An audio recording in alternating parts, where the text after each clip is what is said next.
외계 생명체가 인간과 외계인을 강제 교배시켜 혼혈종을 만들고 세상에 침투시키고 있다는 얘기에 대해서 들어보신 적 있으신가요? 오늘의 이야기는 무수한 반대 세력에도 오랜 시간 이를 일관되게 주장하고 있는 옥스퍼드 대학의 저명한 한국인 교수에 대한 이야기입니다. 그가 주장하는 외계인이 바라는 것은 무엇이며 대체 무엇이 그로 하여금 세상을 향해 끊임없이 소리치도록 만들었을까요? 바로 알아보겠습니다.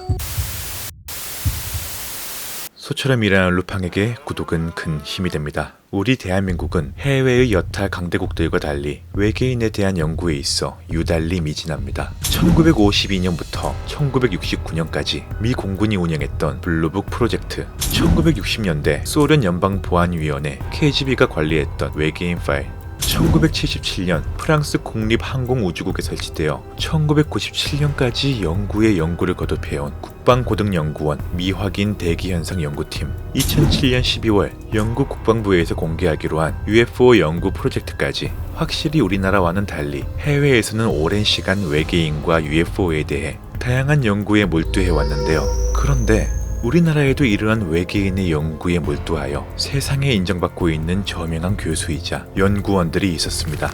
그중 오늘의 주인공은 외계인이 인간을 납치해 혼혈종을 만들고 있다는 주장을 한 인물로 옥스퍼드대 동양학부 한국학 교수이자 국제관계학 석사이며 신학으로 석사 박사 학위를 취득한 옥스퍼드 패러다임 연구소의 소장 지영애 박사의 이야기입니다. 그는 외계인의 지구인 피랍 연구의 세계적인 권위자로 10여 년 전부터 외계인 문제를 피랍자들의 사례를 중심으로 조사하고 인터뷰해왔으며 몇 년 전부터는 미국의 외계인 피랍 연구자 데이비드 제이콥스 박사와 공동으로 연구를 진행하고 있습니다. 지영애 교수는 2012년 영국 피랍자 친목회인 엠머치 컨퍼런스에서 외계인 납치와 환경위기라는 제목의 강연을 통해 외계인과 지구의 관계에 대한 자신의 이론을 피력한 바 있는데요. 그의 강연은 시작부터 강연장에 있는 참석자들의 큰 충격에 빠뜨리고 맙니다. 그 서두가 아마 인류 문명은 곧 종말을 고할 것이었기 때문이었죠. 지영애 교수가 피랍자들의 증언을 기반으로 인간들의 피랍과 관련이 있다고 강의해온 외계인의 종류는 총 4가지 종입니다.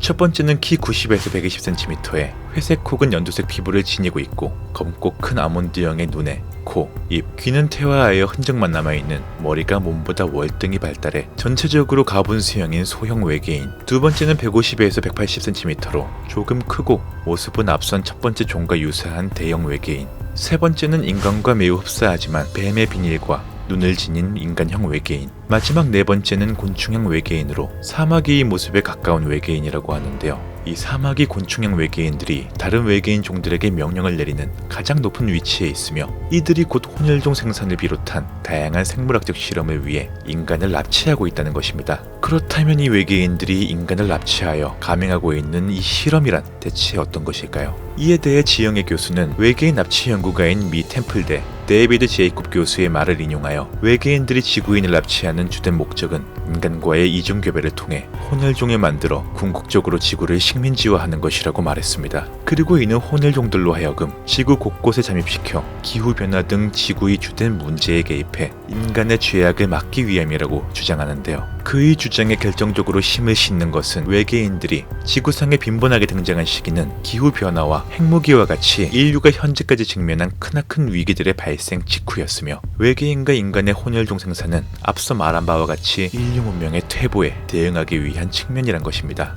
고로 외계인들은 인간이 지구라는 행성에 있어 도덕적으로 옳지 않고 해가 되는 존재라고 식별한 것인데요. 마치 어벤져스에서 울트론이 인간을 지구에서 제거하기로 마음먹은 것과 같은 맥락이라고 이해하면 쉬울 듯합니다. 외계인이 인간과 혼혈종을 만들고자 하는 궁극적 이유는 첫째로 인간의 DNA가 보존할 만한 가치가 있다는 것, 둘째는 기후변화 이후 미래에 살아남을 수 있는 생물을 만들려는 것, 셋째는 일부 혼혈종의 지능이 대단히 높은 것으로 나타나 이들을 미래 지구의 지도자이자 기후변화 문제의 해결사로 삼기 위해서라는 것입니다. 외계인은 이렇게 만든 혼혈종을 다시 인간과의 사이에서 2차 교배를 시켜 외계인의 유전자를 지니고 있지만 좀 더 인간에 가까운 2세대 혼혈종으로 만들어 왔다고 합니다. 그리고 비밀리에 인간 사회에 침투시키고 정착시켜 왔다는 것인데요. 그의 말에 따르면 인간의 생존 가능성에 대해 크게 우려하고 있는 것은 과학자와 신학자보다도 바로 이 외계인들이라고 합니다. 따라서 그들의 궁극적인 결론은 2세대 혼혈종이 완성되는 순간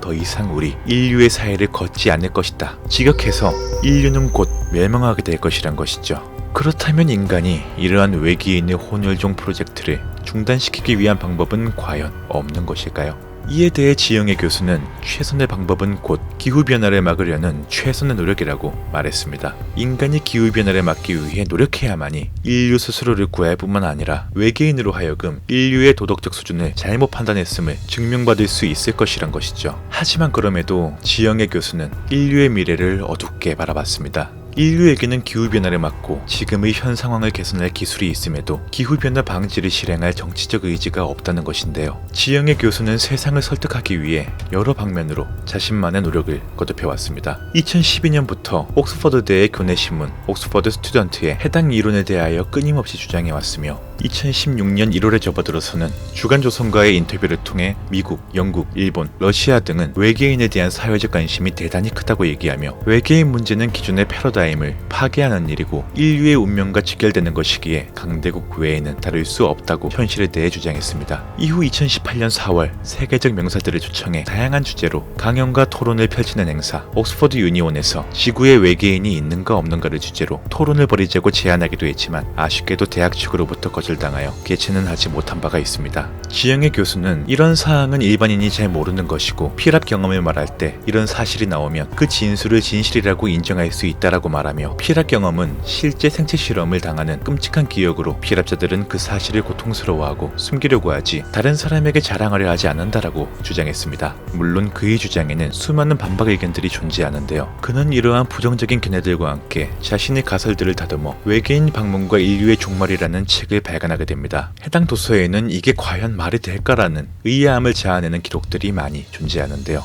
피랍자의 얘기에 따르면 침대에서 자고 있는 와중에 외계인들이 벽을 뚫고 들어와 자신을 납치했다거나 어떤 경우에는 피랍자의 몸이 둥둥 떠서 외계 비행선으로 빨려 들어갔고 이것을 목격한 수많은 이들의 목격담도 함께 기재되어 있습니다. 또한 혼혈종을 만드는 과정에 대한 반박론자들의 의견에 따르면 도대체 외계인들이 혼혈종을 어떻게 만드냐는 맹목적인 비난도 기술되어 있는데요. 외계인들이 지구 여성의 난자 혹은 남성의 정자를 채취하여 외계인의 유전자를 넣는다는 부분에 대하여 외계인들이 유전자가 있는지는 어떻게 알며 어떠한 증거가 있으며 보관은 어떻게 하는지 등 을 조목조목 지적함과 동시에 인간의 유전자와 전혀 다른 외계인과의 유전자가 과연 잘 섞일 수는 있냐고 말을 하는데요. 이에 대한 지영애 교수의 수많은 답변 중 일부를 가져오자면 피랍자의 기억은 기억 회로에서 메모리가 지워진 상태로 돌아온 피랍자들은 최면예법을 통하지 않고서는 기억을 회복하지 못하는 경우가 많고 외계인들이 허위 기억을 심어놓은 경우가 많아 정확한 정보를 얻어내지 못한다고 합니다. 그 일부의 기억들을 추출한 결과에 따르면 1차적 피랍을 통해 여자는 난자를 남자는 정자를 채취당하고 기억이 지워진 후에 풀려났다가 두 번째의 피랍을 통해 옥도나 방에서 액체로 가득 찬 조그만 인큐베이터 모양의 용기 그 안에서 태아를 목격하게 된다고 합니다. 그리고 그 아기가 바로 혼혈종으로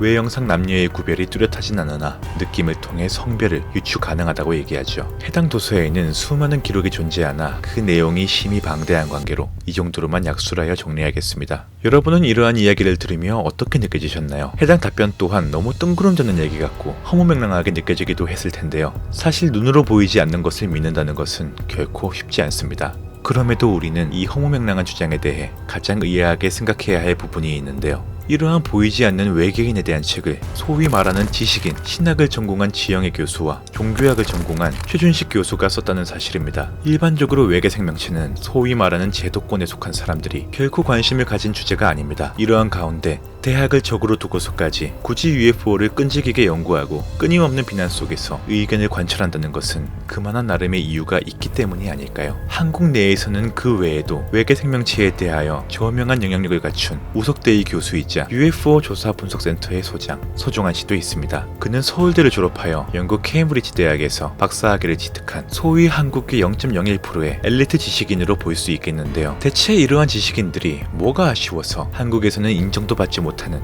외계 생명체에 연연하고 있을까요? 분명 근거 없는 소리를 통해 관심받고 싶어서는 아닐 것입니다. 일전 업로드한 외계인의 흔적 영상에서 말씀드린 바가 있지만 저 역시 지금으로부터 11년 전 아르바이트를 하던 옥상에서 정체불명의 투명한 비행물체 3구를 목격한 사례가 있습니다. 분명 그 끝도 알 수 없는 은하계에서 생명체는 지구인만 있을 것이라는 보장은 어디에도 없으며 결코 보이는 것이 전부가 아닐 것입니다. 물론 믿고 말고는 여러분의 자유겠죠. 자, 오늘 준비한 자료는 여기까지입니다.